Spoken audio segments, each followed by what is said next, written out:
deux élèves de Jean-Claude Rouget qui portent les numéros 2 et 3, Gurfa et Eba, qui ont toutes les deux la même casaque et qui vont essayer de jouer les premiers rôles. Mais face à elles, il y a plusieurs candidatures très sérieuses. Alors notez d'abord que le numéro 4, Vajna, n'est pas dans la course. Monroe Bay, le numéro 4, n'a pas été revu depuis son succès dans le prix de la Cascade à l'automne dernier. Il faut noter que c'est la casaque de Jean-Louis Bouchard. Elle est associée à Pierre-Charles Boudot, une casaque qui réussit bien d'ailleurs à Chantilly.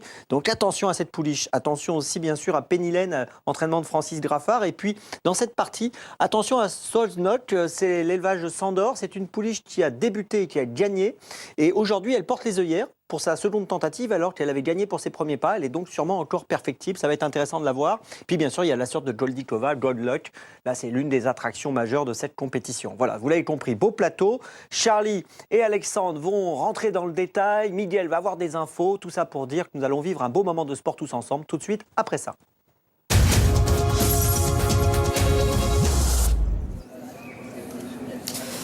Et oui, ce quatrième rendez-vous, le premier groupe de cette journée, le prix Vento, qui va mettre aux prises donc les pouliches de 3 ans sur 1800 mètres, peut être une étape vers les prix Saint-Alary ou prix d'Audiane, voire même vers la poule d'essai, si les entourages respectifs donc de ces pouliches décident de raccourcir la distance.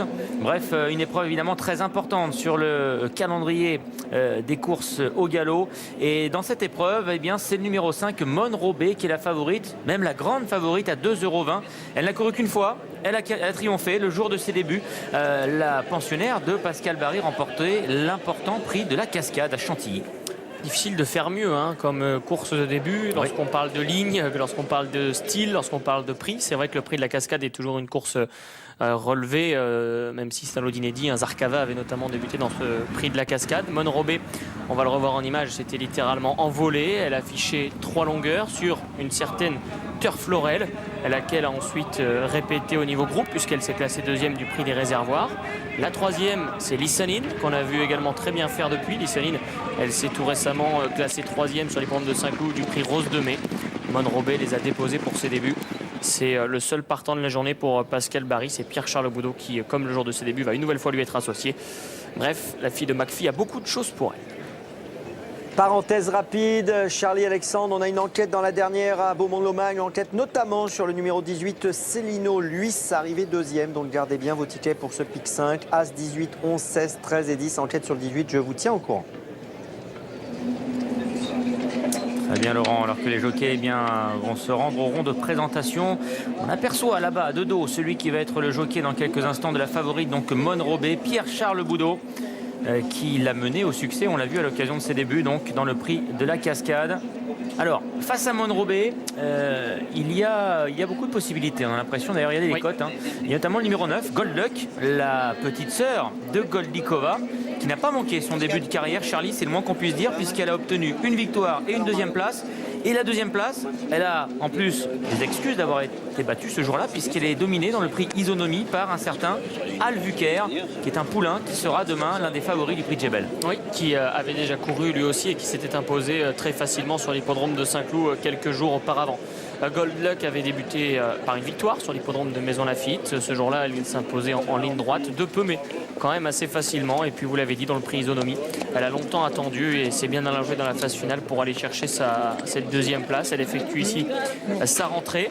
Ce jour-là, elle dominait Eba, qu'elle va retrouver. On voit d'ailleurs ici son jockey Christophe Soumillon. L'entraînement de Jean-Claude Rouget. 3 quarts de longueur entre les deux.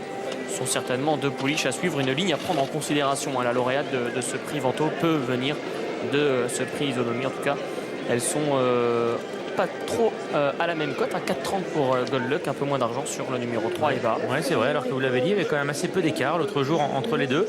Jean-Claude Rouget qui présente également le numéro 2, il s'agit de Gurfa, qui sera associé à Yoritz Manizabal, qui la connaît puisque c'est lui qui l'avait monté pour ses débuts en compétition sur l'hippodrome de Cagnes-sur-Mer. Alors elle a été dominée pour ses débuts, mais par la suite, eh bien, elle a triomphé, elle a ouvert son palmarès dans la foulée.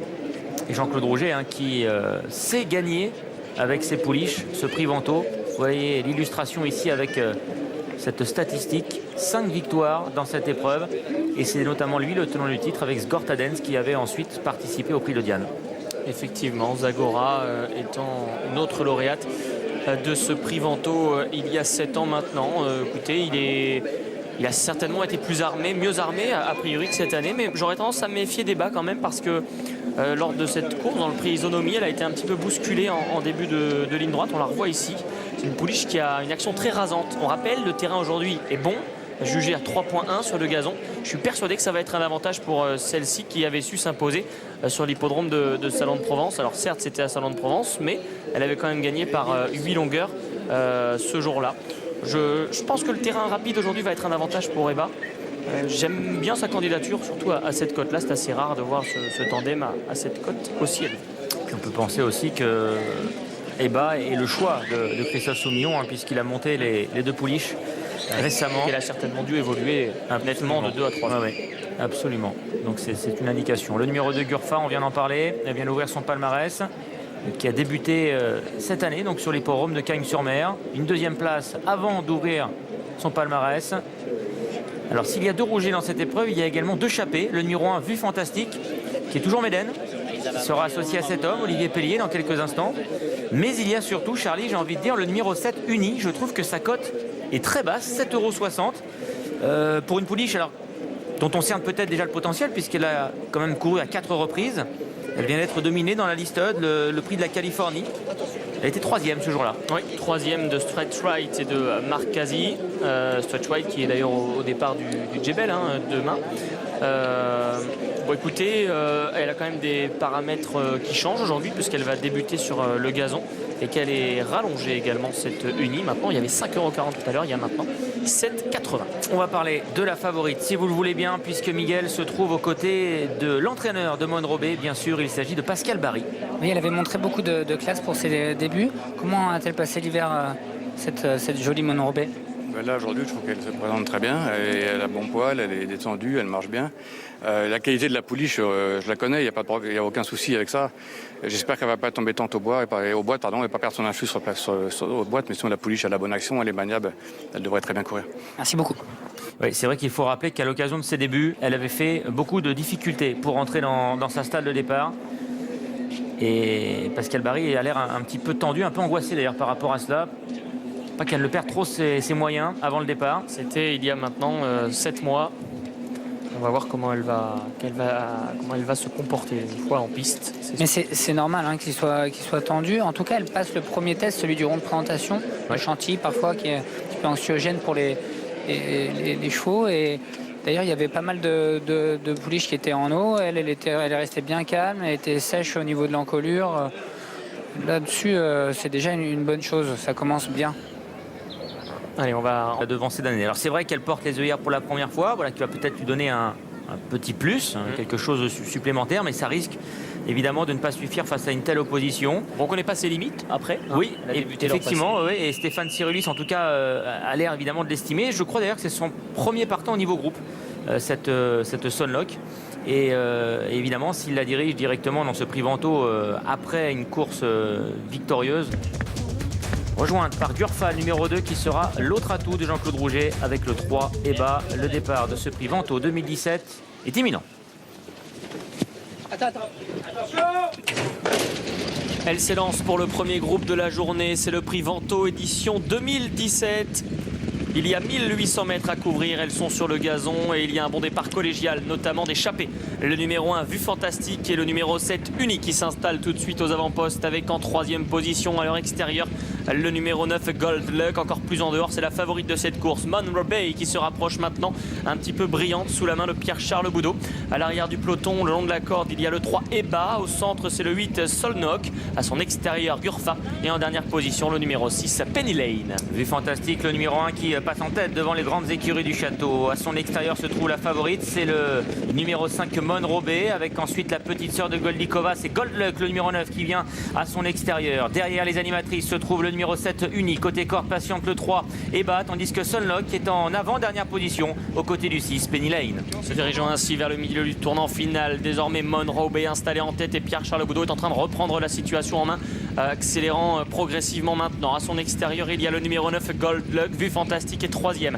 Gurfa en 4e position, précédant le 7 uni qui vient dans le sillage des leaders. À son extérieur, il y a Penny Lane. En dedans, c'est toujours Eba qui patiente devant le numéro 8, Solnok. Entrée de la dernière ligne droite avec la favorite Monrobé, le numéro 5 qui a l'avantage et qui contrôle pour le moment. En deuxième position, le numéro 9, Goldluck qui tente d'accélérer et de l'inquiéter. Alors qu'en dehors vient maintenant le numéro 2, Gurfa qui passe à l'attaque et toujours derrière les leaders se trouve le numéro 1, Vue Fantastique. Un peu plus de 200 mètres à couvrir, mano à mano à la corde entre le numéro 5, Monrobé, à son extérieur, Goldluck qui lui met la pression. Uni en 3e position, se décalant. Penny Lane également qui regagne pas mal de terrain. Monrobé qui semble vouloir repartir maintenant sous l'attaque de Goldluck à son extérieur, à distance de Vue Fantastique qui n'a pas les coups des franches et qui termine bien tout comme Eba. Monrobé sur le poteau face à Goldluck. Eba qui termine fort. Goldluck tout à la fin. La petite sœur de Goldikova peut-être qui s'impose ici sur le poteau aux dépens du 5 Monrobé et du numéro 3 Eba qui a bien terminé en dehors. Quelle arrivée dans ce prix Vento édition 2017. Est-ce que la petite sœur de Goldikova, le numéro 9, Goldluck, s'est imposée? Ouh là là, il y aura photographie. Le balancier n'est peut-être pas favorable.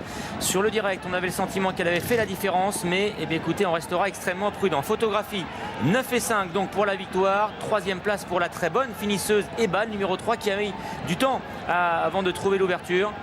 Mais lorsque elle a pu bien passer à l'attaque, c'est vrai que sa fin de course est quand même très séduisante. Si on résume un peu la situation, on a vu une course tactique. D'ailleurs, c'est les deux premières en trait de ligne droite, en tout cas, qui sont à la photo pour les 2 premières places. Oui. On a vu une pouliche qui n'était pas bien équilibrée, je trouve. C'est la favorite, comme si elle avait peur un petit peu de la lice, toujours la tête un petit peu de travers. Tandis que Goldluck, elle était bien en ligne, elle a une très belle attitude, on sent vraiment qu'elle se donne énormément. Et on a vu, Miguel, une sacrée fin de course concernant Eba. Oui, c'est vrai que c'était... Quelle action elle a? Elle montre pas beaucoup de classe et sur une course tactique, ce qu'elle est capable de faire pour finir, je suis d'accord, hein, il faut avoir de la qualité, beaucoup. Alors messieurs, on affiche le numéro 9, Goldluck, visiblement. Goldluck, la petite sœur donc de Goldikova qui s'impose, qui signe un 2e succès depuis le début de sa carrière. C'est donc une rentrée victorieuse pour elle. Elle remporte ce prix Vento devant la favorite Monrobé, le numéro 5, qui échoue donc du minimum. On revoit la phase finale.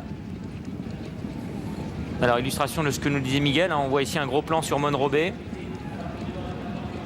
C'est vrai que c'est 2 styles différents les 2 premières. On a Goldluck qui s'allonge complètement, on a une Monrobé qui pourrait donner l'impression d'être un peu sur la retenue comme ça, qui jette les jambes assez loin. Il faut rappeler qu'elle a débuté maintenant il y a 7 mois, qu'elle n'avait pas forcément eu à lutter. Qui plus est, c'est la première fois qu'elle a un combat pas difficile entre guillemets, mais qu'elle doit vraiment s'employer jusqu'au bout. Donc c'est prometteur, Vue Fantastique, on l'a vu à la corde un instant malchanceuse, et puis Eba qui termine fort. En tout cas, le prix Isonomie nous a donné un beau baromètre et nous a fait voir que c'était certainement une ligne très solide. Alors que... Voici le verdict de la photo. Et exactement, il y a courte tête, voire un peu moins même.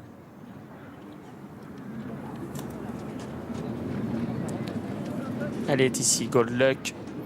Rentrée victorieuse donc pour elle.